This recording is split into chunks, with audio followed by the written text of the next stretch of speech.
I received a call from a nurse friend of mine who works at a different hospital, and she sounded quite frustrated.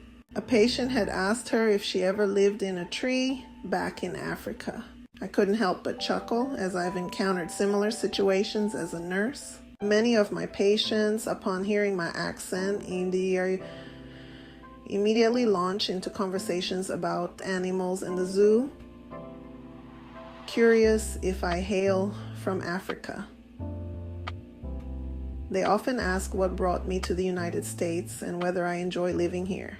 However, it can get amusing when some patients speak about animals as if they freely roam alongside humans in Africa. I advise my friend not to take it to heart. If the conversation becomes too much, she could always excuse herself by saying she needs to attend to another patient. I shared with her that I've been asked if I wore shoes while living in Africa.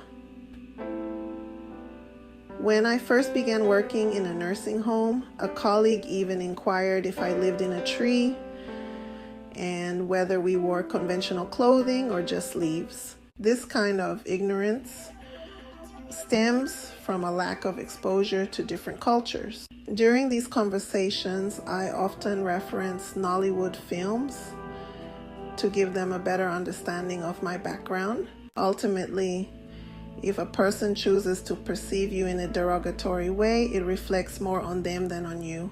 We are all uniquely created by God, and if someone sees you differently, perhaps they should reflect on their own beliefs.